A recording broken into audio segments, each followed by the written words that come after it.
Mas eu preciso entender essa eclésia, porque a palavra igreja, ela significa eclésia. Ela vem justamente, é uma palavra que surgiu do grego, eclésia. E é a palavra igreja, porque Jesus usou essa palavra grega, porque a eclésia, ela é um grupo. O Leonardo falava aqui, diga, ela é um grupo de pessoas. Vamos lá, diga bem alto, eclésias é um grupo de pessoas que se senta, preste atenção nisso, diga comigo, que se reúne em grupos. Vamos lá, bem alto comigo, que se reúne em grupos, que chama outras pessoas que não fazem parte do reino de Deus. Elas se reúnem em grupos e senta com aquelas pessoas que não conhecem Jesus, que não conheciam o que é eclésia, e aquela pequena eclésia, diga, aquela pequena eclésia, ela se reúne com pessoas, e como ela tem uma veia apostólica, ela começa a implantar, preste atenção, ela começa o quê? Implantar o reino de Deus na mente das pessoas. E pequenos grupos lembram o que, gente? Ó, tem dois que sabem, o resto está todo mundo dormindo. Quem está dormindo, diga amém. Eu estou vendo, está dormindo mesmo, estou vendo lugar. Fazer que nem aquele pastor africano, já viu na internet? O cara estava dormindo, ele desceu do altar, deu um tapa na cara do cara. Não, ele deu e disse assim, sai da minha igreja. A minha igreja não é lugar para dormir. Não, ficou bravo. Se eu vou arrumar uns pastores desses para cá de vez em quando. Brincadeira à parte. Tem gente que até deu glória a Deus. Manda. Então a eclésia, as nossas, por isso que é células, diga comigo, por isso que é células, elas têm mentalidade apostólica, porque tem gente que acha que abrir uma célula é para você ficar entretendo o crente 2 anos, célula não é para ficar entretendo o crente. Eu tenho uma célula, mas daqui 1 ano, vou mandar outros, vamos enviar, porque a célula é para implantar o reino de Deus na vida daqueles que não são salvos, daqueles que não conhecem Jesus. A eclésia, uma célula apostólica, ela se senta, convida pessoas novas, traz as pessoas para o grupo, se senta na volta e implanta a cultura do céu na vida daquelas pessoas. Uau! Mas Jesus, ele olha para mim, Jesus, ele olha um dia Jesus olha para a igreja, ele olha para os seus apóstolos, olha bem, Jesus quando ele vem, primeiro ele vê a multidão, depois ele escolhe 12 homens, e a Bíblia diz que pela primeira vez, ele chama os seus 12 de quê? Mais alto, quem sabe, chama de quê, gente? Mais alto, de quê? Apóstolo. Só que na cultura romana, dos romanos, a palavra apóstolo significa generais de guerra. O que significa apóstolos? Porque Roma pegou a palavra cirofenícia e ela transformou essa palavra para Roma, e todo general de guerra romano, diga, todo general de guerra romano, ele era um tomador de território. Então a palavra apóstolos, ela é uma palavra agora romana também, preste atenção. E a palavra, então quando um soldado romano chegava numa cidade, ele tinha a incumbência de também colocar, helenizar, ele tinha que transformar aquela cultura, porque quando Jesus nasceu, diga, quando Jesus nasceu, você sabia que Jesus nasceu num tempo difícil, né, Leonardo? Jesus nasceu no pior tempo que Jerusalém estava passando. Jerusalém estava tomada por Roma, havia guerras, desavenças, havia corrupção política, o sinédrio, que era algo judeu, estava corrompido. Jesus nasceu na pior época que você pode imaginar de Jerusalém. Jesus nasceu no meio de um conflito romano. Mas quando Jesus escolheu os seus 12, diga, quando Jesus, ele escolheu os seus 12, ele disse, vocês serão os meus... Vou dizer, vocês serão os meus. Só 3 esqueceram. Vocês estão. É isso aí. Vocês serão os meus. Mais alto. Vocês serão os meus. Mais alto. Vocês serão os meus. Aí correram para Roma e disseram: sabia que tem um homem lá em Jerusalém que ele tem 12 apóstolos? O que apóstolo soava na mente, no ouvido dos romanos? Apóstolo era o quê? Era o quê? Roma entrou em pânico. Porque disseram, estão dizendo que ele é o rei, e estão dizendo que ele tem 12 generais de guerra. E o mundo começou a tremer. Diga, o mundo começou a tremer. Você está entendendo o poder de uma igreja apostólica? Quem está entendendo, levanta a mão. Porque um apóstolo não é qualquer pessoa, não. Tem gente que vai dizer assim, um apóstolo, querido, nós podemos querer, às vezes, dizer que as pessoas são todas iguais no reino. Não são. Existem padrões do reino. Um apóstolo, quando ele é levantado numa nação, numa cidade, ele só tem um objetivo, ele é um general de guerra naquela cidade.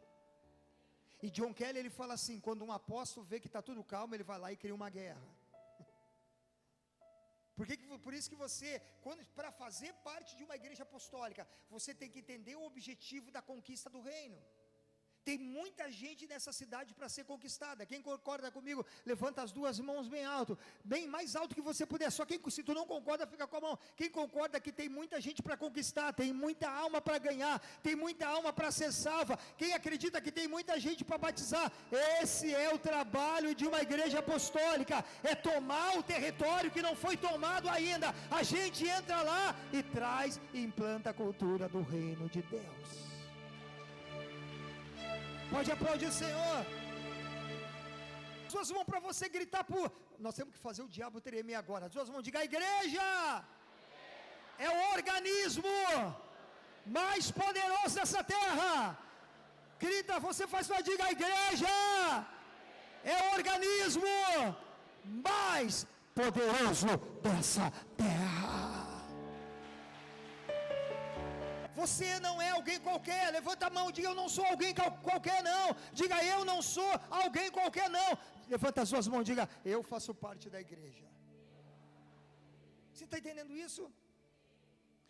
Mateus 16, 18. Jesus chama, um dia Jesus está sentado com seus apóstolos, ensinando eles, falando com eles, conversando com eles, e Jesus pergunta ali algumas coisas, e Pedro disse, tu és o Cristo. E Jesus, ele olha,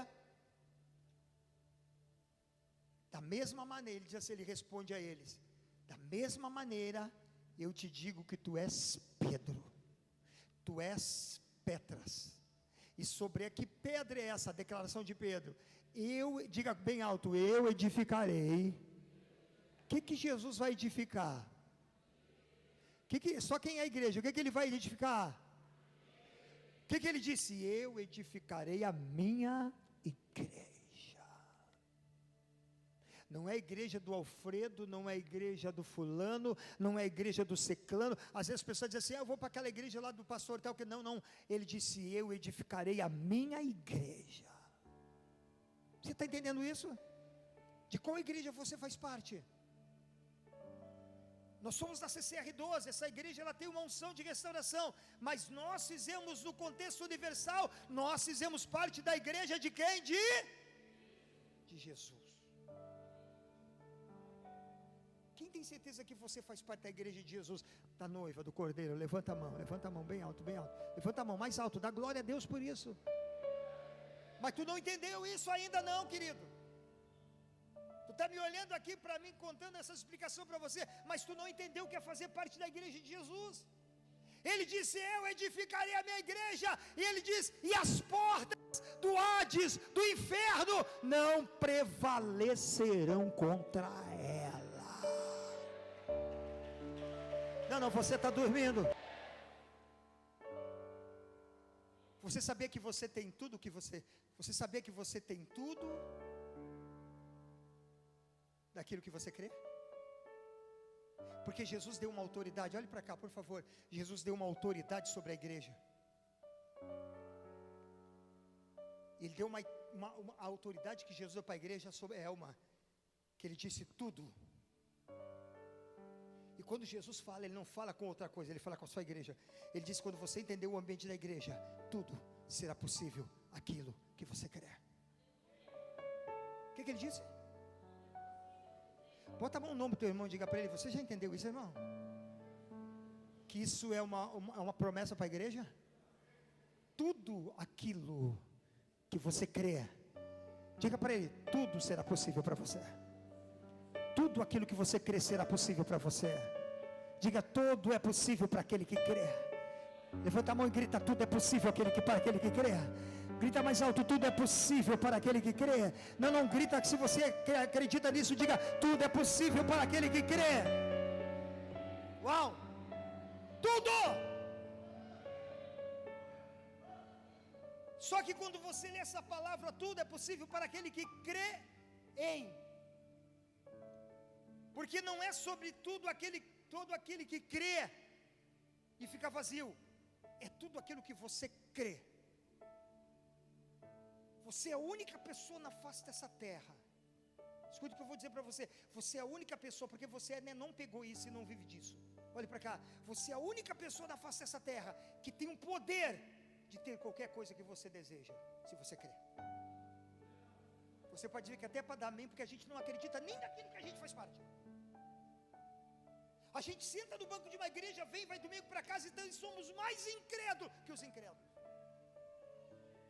Hoje eu estava assistindo, se tem algo que eu gosto de assistir muito, que é legal, quando tem os Gideões internacionais, né? Eu gosto de assistir a manhã missionária deles, que eu acho muito lindo. E na hora que o Marcos Feliciano estava ministrando oferta, subiu um cara no meio da galera que estava indo ofertar, e o Marcos Feliciano perguntou, quem é você? Ele disse, olhe para mim, você não me conhece? Eu sou o cara famoso da internet, eu sou o vidente fulano de tal. Eu dou consulta para as pessoas mais ricas dessa cidade. E olhe para cá. Eu vim aqui hoje, eu acordei de manhã, estava olhando, eu vim aqui hoje para dar uma oferta. E ele chamando, e muita gente na igreja não levantando para dar oferta. Ele disse, eu vim aqui dar, porque eu acredito no poder da igreja. Não, você não entendeu nada. Um vidente, filho das trevas, subiu no altar da igreja e disse, eu sei que eu faço isso, mas eu vim aqui hoje dar essa oferta, porque eu acredito no poder da igreja nessa cidade.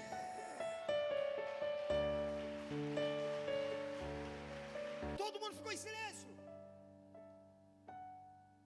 Olhe para a pessoa que está do seu lado, diga para ela de novo, você não sabe quem você é. Porque o dia que você entender o que é a igreja, diga para ela, o dia que você entender o que é a igreja, diga para ela, você é a única pessoa que faz parte do único grupo que Jesus disse que se você crer, você vai ter tudo aquilo que você crê. Não, você está dormindo, você não entendeu isso ainda. Você está entendendo isso? Você não faz parte de um grupo, a igreja não é um grupo social, que você vem para cá para fazer conexões, embora tenhamos. A igreja é um lugar que você vem para atrair o céu para a tua vida. E quando você sair daqui para a tua casa, tu leva o céu com você. E amanhã quando você entrar na tua faculdade, no teu trabalho, no teu serviço, tu vai entrar com o céu lá dentro. Tu vai entrar com a cultura do reino lá dentro. E se tiver alguma armadilha preparada contra você, Satanás já vai ouvir a ordem. Esta é a minha igreja, e as portas do inferno não prevalecerão contra ela. Ei, esta é a minha igreja. Entendendo isso? As portas que não prevalecem. Você sabia que quando Jesus fala essa palavra, Jesus sabia que as portas, hoje não tem mais, as portas de uma cidade, elas eram feitas para suportar, preste atenção, diga, as portas de uma cidade, elas eram feitas, né, Léo, para suportar toda a pressão do inimigo. As portas da cidade, elas eram feitas para suportar pressões, ataques. As portas da cidade foram feitas para não serem destruídas. Porque toda cidade, diga toda cidade, esconde algo dentro. Então, quando você lê essa palavra, quando Jesus fala dessa palavra, e Ele fala sobre a igreja dele, você sabe o que Jesus está dizendo? Jesus está dizendo justamente isso, que o inferno, agora Jesus não está falando das portas do reino, Jesus está falando dos portais do inferno. Sabe o que Jesus está falando para nós, essa palavra de Edu? É que as portas do inferno,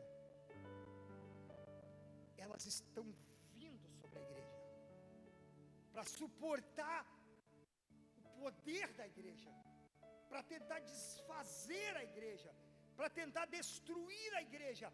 As portas do inferno, elas foram criadas para não... Aí, uma pergunta que eu faço: se o inferno tem portas, tem portais para resistir à igreja, o que há atrás dos portais do inferno?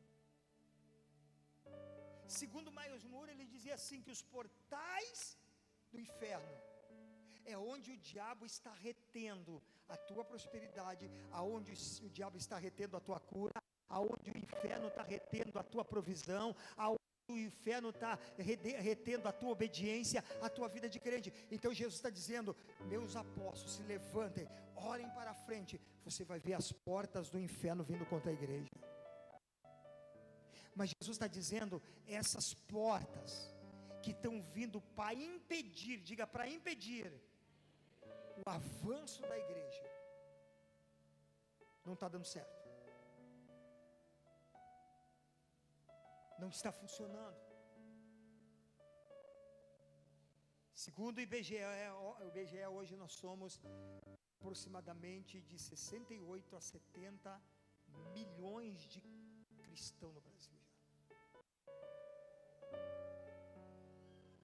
E quanto mais eles estão perseguindo a igreja, mais a igreja está crescendo no Brasil. E eles estão dizendo que daqui a uns anos a igreja será maior no Brasil. Onde você vai ter uma igreja de Jesus, onde você olhar, vai ter um cristão cheio do Espírito Santo. Sabe por que você está vendo perseguição contra a igreja nesse tempo? Os memes na internet tentando denegrir os pastores, o diabo tentando entrar na tua mente para tirar você do propósito, porque o inferno está vendo que a igreja está marchando, avançando, a igreja está crescendo, a igreja está indo, à frente, a igreja está tomando a sua posição. Tem guerra? Tem, mas Jesus disse: não te preocupa, as portas do inferno não prevalecem. A igreja está vencendo. Quem pode dizer glória a Deus?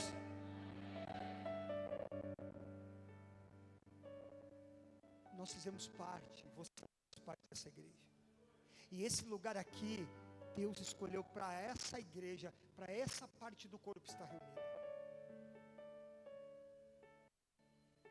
Quando algo se fecha, sabe o que o diabo está dizendo? Eu estou fechando rigorosamente. Estamos fechando rigorosamente. Lá em Josué capítulo 6:1, olha o que diz Josué capítulo 6:1, já estou terminando. Por isso que esse mês da igreja você vai ter que estar preparado para receber a plenitude do que Deus tem para a igreja. Não, você não está entendendo. Se você entender esse mês, levanta a mão, diga: se eu entender esse mês, você vai viver as maravilhas que Deus tem preparado para a sua igreja.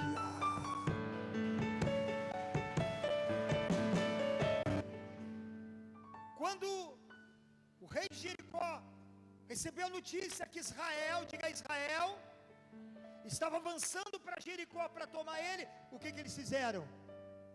Eles fecharam os portões de Jericó, bem trancados, e tem uma palavra que diz: fecharam rigorosamente, a fim de que os israelitas não pudessem invadir a cidade, e naquela hora ninguém podia entrar e sair daquela fortaleza. Mas quem conhece a palavra, adiantou? Vou perguntar de novo, adiantou? Não, vou perguntar de novo, adiantou? Não. E sabe o que mais interessante? No original, a Bíblia não diz que os muros caíram. original em hebraico, o Ariel diz que os muros ruíram. Qual é a diferença de ruir e cair? Cair é algo que pode cair para um lado e que pode cair para o outro. E a palavra ruir vem de implosão. É algo que alguém esmaga de cima para baixo. E diz que quando Josué marchou, e o povo marchou, e o povo gritou, a mão de Deus esmagou os muros e os portais de Jericó.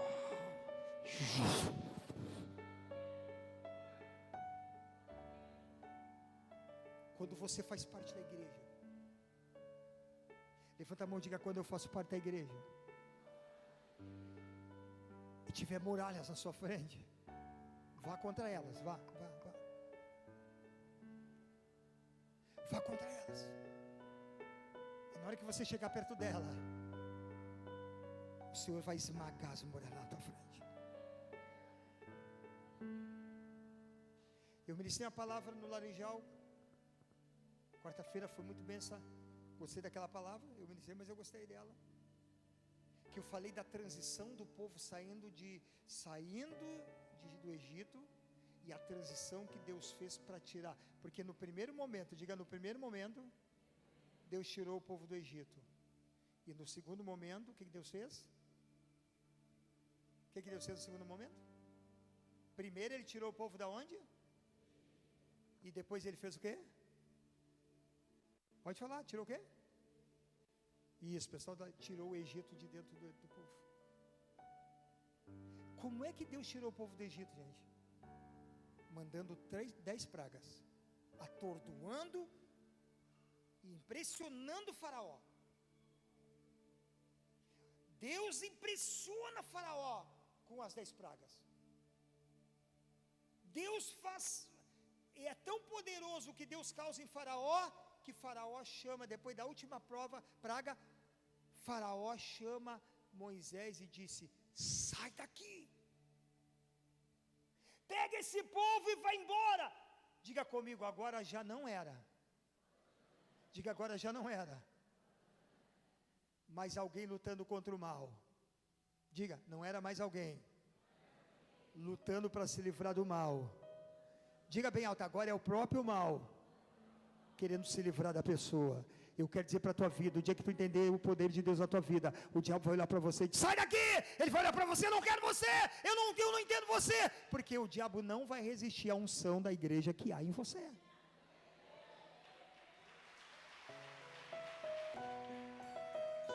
Por isso que Jesus disse, por isso que Paulo disse: resista ao diabo e o diabo...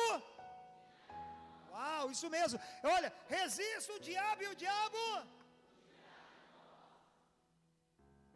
Está na hora de você se tornar um crente vitorioso, verdadeiro, santo, e ver o diabo correndo de você.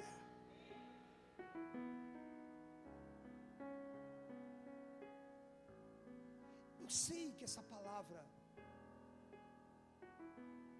ela nos desafia dentro da mentalidade que nós criamos da igreja. A igreja, eu vou para o culto domingo, eu vou para a igreja domingo. Não, tu vai para um lugar onde o poder de Deus, a graça de Deus, a unção de Deus está à tua disposição. Repita comigo: tudo é possível aquele que crê. Se você entrar na igreja e você estiver doente, e você entrar aqui acreditando que a tua enfermidade vai ser destruída, se você entrar aqui acreditando, tudo é possível aquele que crê, pode acreditar, a tua enfermidade vai ser vencida. Agora, se você entrar aqui e não acreditar na cura, eu vou na igreja, eu amo Jesus, mas não acredito em cura, você nunca terá cura, porque é sobre tudo aquilo que você crê. Eu posso colocar o Leonardo, posso colocar vários pastores aqui ministrando sobre prosperidade, cuidado financeiro de Deus, sobre a tua vida, sobre se você ser dizimista. Se você não crê nisso, isso não vai acontecer na tua vida, porque Deus é sobre tudo aquilo que você crê. Agora, se tiver 3 ou 4 ou 20 irmãos aqui dentro que acredita, Deus, eu acredito que se eu dizimar, que se eu ofertar na tua igreja, se eu cuidar da tua igreja, eu sei que o Senhor vai cuidar da minha vida, vai me prosperar. Então acredita que essa bênção ela é para você. Deus, Ele está disposto. Diga comigo, todos os milagres do reino. Alguns? Não, meia dúzia. Só quem tem fé fala, 5. Quantos milagres do reino estão à disposição de você? Quantos, gente? É todos que você crê. O que você não crê dentro da igreja, não tem problema. Só você não terá. Mas aquilo que você crê, você terá. Quem está entendendo isso, levanta a mão e diga, eu.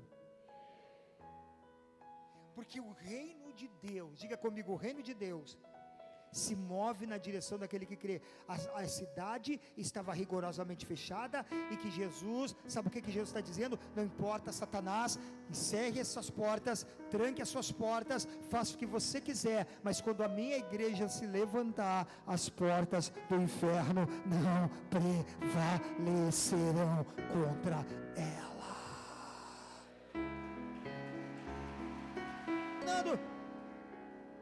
Se tem um lugar que Deus, você sabia que você sabia que o palácio, todo o palácio, diga todo o palácio, diga mais alto, todo o palácio, tinha 3 salas importantes. Quantas salas? Quantas salas? Mas eu quero só te falar rapidamente uma delas, a sala do tesouro. Todo o palácio tinha a sala do tesouro. A sala do tesouro é onde as pessoas vinham. Por isso que Malaquias disse, tragam os seus dízimos e as suas ofertas à sala do tesouro, porque todo palácio tem a sala do tesouro. A sala do tesouro é o lugar onde as pessoas depositam parte dos seus bens, para que o palácio seja cuidado, para que o palácio possa ser edificado, para que haja manutenção no palácio. E ele disse, por vossa causa, por causa da sua atitude de não deixar a casa do tesouro vazia, sem dinheiro, sem nada, eu vou repreender o devorador da vida de vocês, e eu vou abrir a janela dos céus, e vou derramar bênção sem medida sobre a vida de vocês. Que tem muito crente que nunca passa pela sala do tesouro, eles não frequentam a sala do tesouro. Nós gastamos 75 mil para colocar esse telhado. Eu estou fazendo as contas de todos aqueles que estão ajudando.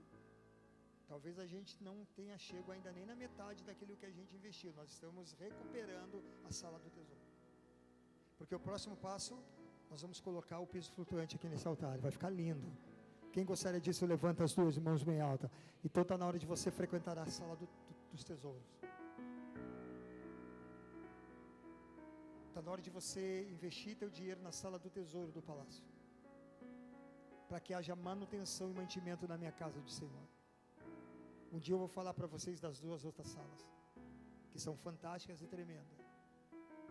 Mas diga para o teu irmão do teu lado, bota a mão no ombro dele e diga para ele assim, ó, você sabia que a igreja do Deus vivo tem a sala do tesouro?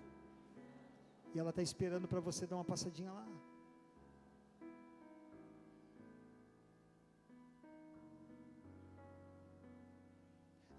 Apóstolo, isso não é não, isso é verdade, isso é bíblico. E na sala do tesouro, tu cuida da igreja e Deus vai cuidar de você.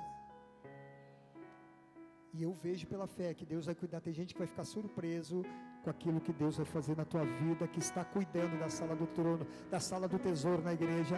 Tem um que é a sala do trono, mas eu vou falar outra hora da sala do trono. Mas a sala do tesouro, se você entendesse,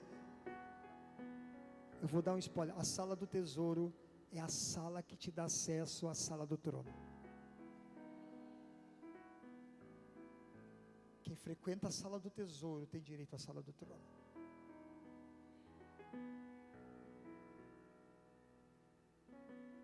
Nós estamos tomando jeito de igreja grandona. Nós estamos telhado novo.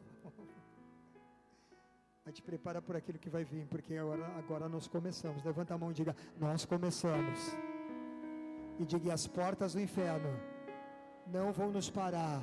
Nós vamos terminar aquilo que começamos, porque estamos trabalhando pelo palácio do Rei dos Reis e Senhor dos Senhores.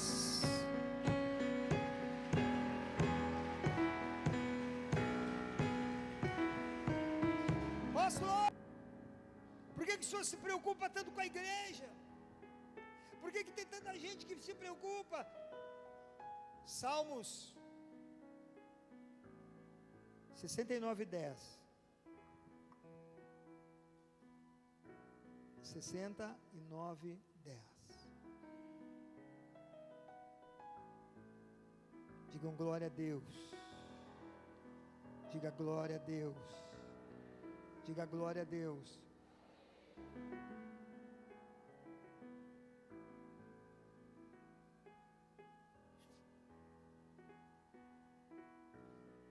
Volta para o 9. 69:9. Olha o que o salmista disse: pois me consumiu. O que consumiu o salmista? Que zelo é esse? Não tenha medo de falar, gente. Pois me consumiu o quê? E sobre mim recaíram os vitupérios dos que te insultam. Pode deixar ali. Sabe o que esse salmista está dizendo? Olha para ele, salmista Davi. Ele, essa expressão dele, diga comigo, expressão zelo. É quando o que é ter zelo por algo? Pergunta para a pessoa que está do seu lado: meu irmão, tu sabe o que é ter zelo por algo? Quando você tem zelo pela tua família, quando você tem zelo pelos teus filhos, quando você tem zelo pelos teus pais, quando você tem zelo pelos teus irmãos, quando você tem zelo pelos seus amigos, quando você tem zelo pela sua casa, quando você tem zelo pela sua célula, e quando nós temos zelo pela casa de Deus. Ei, olhe para cá. A palavra zelo significa um coração. Diga comigo, um coração. Pode dizer bem alto: um coração profundamente dedicado, apaixonado por algo. A gente conhece quem tem zelo, porque é profundamente apaixonado, pastor Caleb. Tem pessoas que contam história, tem pessoas que têm zelo. Tem pessoas que dizem assim: vamos, mas elas não vão. Tem uns que nem falam que vão, mas eles vão. O apóstolo está dizendo: o zelo da tua casa me consome. Eu estou consumido, sabe de quê? De paixão. Eu estou consumido de amor pela casa de Deus. Ela está me consumindo totalmente. É a devoção. Diga comigo, é a devoção pela casa de Deus, pela igreja, pela noiva, me consome. O salmista Davi está dizendo: eu sou tão apaixonado. E Deus, Davi, ele foi o cara que sonhou em construir o templo. Embora aquilo que ele tinha, ele cuidava, mas ele tinha um sonho de ter um templo maior. E Salomão, filho dele, construiu o templo, mas ele sonhou. Sabe por quê? Porque ele era apaixonado. Diga, ele era apaixonado. Sabe o que Deus está precisando nessa geração? Pessoas que possam ser consumidas pelo zelo da casa de Deus. A gente tem falado esse ano que é Shalom, né? O que significa Shalom mesmo? Nada. O que significa Shalom, gente? Nada. Não, a palavra principal: nada quebrado. As outras coisas que eu não sei como nós nos contentamos de olhar para as coisas quebradas, fora do lugar, e dizer: isso é legal, deixa assim a casa de Deus. Esse altar aqui, apóstolo, por mim eu deixava ele aqui muito tempo. O Edemir chegou para mim e disse: apóstolo, por favor, nós não podemos parar. Nós temos que fazer as outras coisas, apóstolo. Agora nós não podemos parar. Aí eu digo: mas nós temos que recuperar. Nós temos que recuperar o caixa. Nós temos que recuperar a sala do tesouro. Porque nós vamos gastar 15 mil, 16 mil para botar esse piso flutuante aqui. Mas eu sei que aqueles que vão ser apaixonados, aqueles que vão ter o zelo, diga comigo, o zelo pela casa de Deus. E sabe o que acontece quando você tem zelo pela casa de Deus? Deus começa a zelar pela tua casa. Não, tu não entendeu? Quanto mais zelo você tem pela casa de Deus, mais Deus tem zelo pela tua casa. Esta é a minha igreja. Pode ter certeza de algo, querido. Pode ter certeza. As pessoas que amam a igreja, que amam a casa de Deus, olhe para o teu irmão e diga assim, ó, sabe, irmão, sabe aqueles que amam a casa de Deus? Sabe aqueles que têm zelo pela casa de Deus? Diga, eles serão os mais perseguidos, eles serão os mais olhados, eles serão os mais, eles serão aqueles que vão dizer, puxa saco, não, porque o zelo, todo aquele que ama demais a casa de Deus, ele é perseguido por isso. Mas eu quero que tu feche os olhos nessa noite. Esse mês é o mês da igreja. Eu não vou falar aquilo porque Deus tem muitas coisas para falar, mas eu quero dizer que hoje Deus está abrindo uma porta na tua frente. Sinto a presença do Espírito Santo.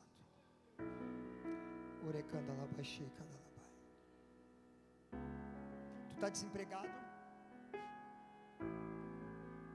Não abre os olhos, só fecha os olhos. Apóstolo, por que eu tenho que fechar os olhos? Para olhar para dentro de você um pouquinho. Deus está dizendo para ti, olha, essa é a minha igreja. Essa é a minha igreja. Você quer fazer parte da minha igreja? Mas essa é a minha igreja. Ele está dizendo, essa é a minha igreja. Quer fazer parte dela? Pois eu vou te dar uma notícia. Se você fizer parte dela, as portas do inferno não prevalecerão contra a tua vida.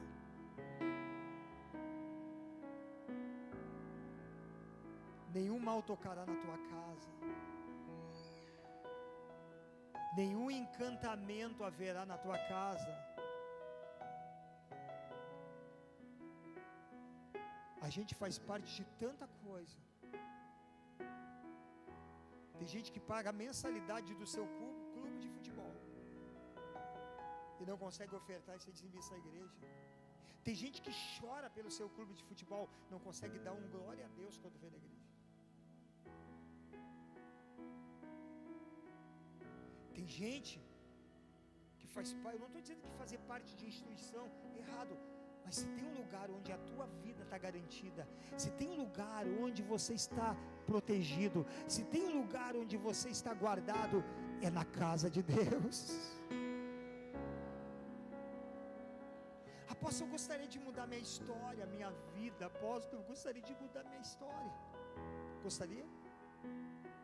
Escuta o que eu vou dizer para você, de olhos fechados mesmo.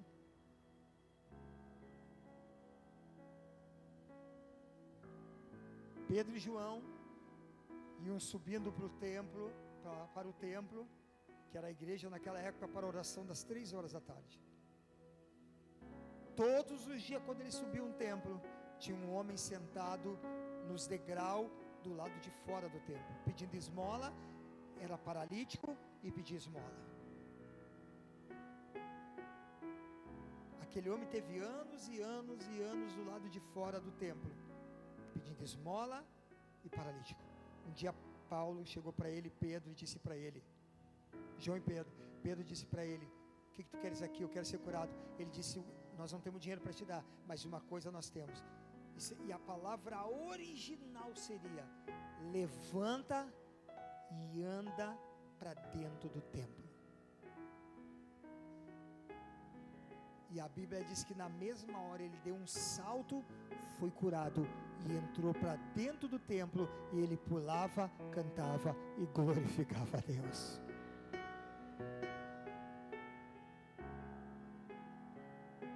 Porque do lado de fora da igreja estão os paralíticos, estão aqueles que pedem esmola.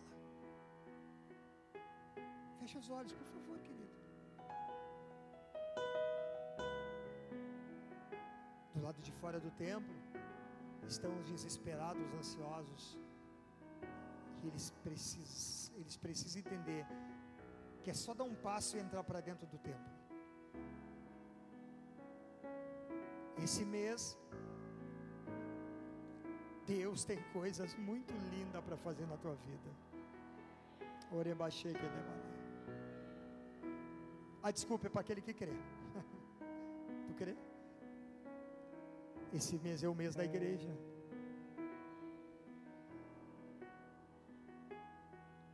E Deus vai apresentar um cuidado diferente para a tua vida. Cada domingo.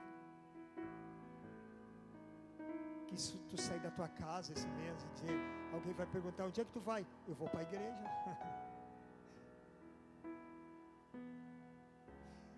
Mas tem um aniversário. Não, eu vou para a igreja. Mas vou fazer um show. Eu vou para a igreja. Eu vou escolher a melhor parte. Eu não posso trocar outras coisas pela igreja. Me perdoe. Senão alguma coisa está errada entre eu e a igreja. Eu tenho certeza que esse mês pessoas que entenderem vão ser curadas dentro da igreja. Pessoas serão cheias do Espírito Santo e de dons esse mês dentro da igreja. Não sei se é com você que Deus está falando, mas Deus está falando com alguém aqui. Tem pessoas que neste mês serão restaurados por causa da igreja. Fecha os olhos, por favor. Como é difícil ficar de olho fechado, né? Como nós somos pessoas mais das coisas de fora do que de dentro. E não te esquece que é Deus dentro do vaso. É Deus dentro do barro, não é Deus fora. Já não é mais Deus no meio de nós, é Deus dentro de nós. Então olha para esse Deus que está dentro de você.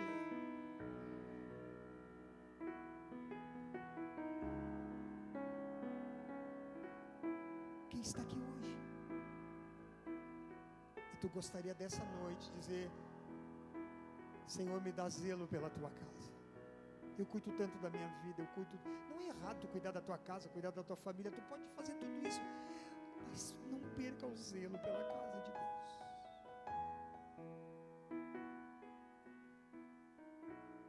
Mostre para Deus que o que você tem é maior do que aquilo que Ele preparou para você. Não é sobre vir no culto e cantar, bater 3 palmas e voltar para casa. Não é sobre isso. Não é sobre querer pregar. Não é zelo pela tua casa. Um dia eu vi na internet um cara que era lá do Nordeste. Ele era um cara que trabalhava numa empresa de luz, que nem Equatorial, mas não é Equatorial, era outro nome. E esse cara chegou na frente de uma igrejinha bem pequenininha para cortar a luz. E ele pegou um celular e disse, eu vou fazer uma live aqui, eu quero falar para todo mundo aqui, tá vindo? Eu vim aqui cortar a luz dessa igreja aqui. Ele disse, quem sabe o pastor nem está aqui, ninguém está aqui, eu vim aqui cortar a luz dessa igreja, ele disse. Ele disse, cadê o zelo dos irmãos dessa igreja que talvez não oferte, não ajude o pastor, que a igreja vai ter a luz cortada? Cadê aqueles que não se importam? Ele começou a ministrar o cara, começou a botar uma live e disse, cadê uma igreja? Não pode ter a luz cortada, uma igreja não pode ter falta disso, a igreja tem que ter aqueles que zelam por ela.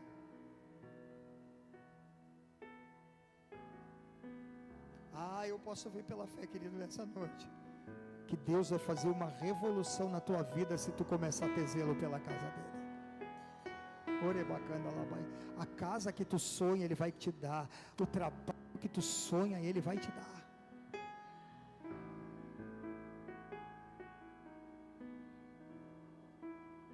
Quem gostaria de nessa noite dizer, Deus, enche o meu coração de zelo pela tua casa. Aí você vai acessar ambientes espirituais muito fortes. Mas quem gostaria de nessa noite, essa é a palavra-chave, zelo. Quem quer sair daqui hoje com o coração zeloso pela casa de Deus, pelas coisas de Deus, pelas coisas de Deus da tua vida, por aquilo que Ele te dá. Quem quer ser zeloso? Apóstolo, eu quero sair daqui hoje, esse mês da igreja, eu quero me tornar alguém zeloso pela casa de Deus. Levanta as tuas mãos ao céu, sentado mesmo. Tu não é obrigado a fazer isso, tá, gente? Mas se o Espírito tocou em ti, levanta as duas mãos. Sabe por que eu creio que Deus está falando contigo, com todos vocês? Porque tu poderia estar em qualquer lugar hoje.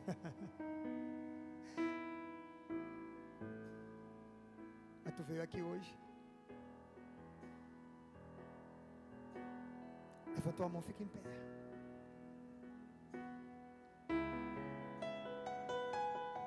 Coloque-se em pé.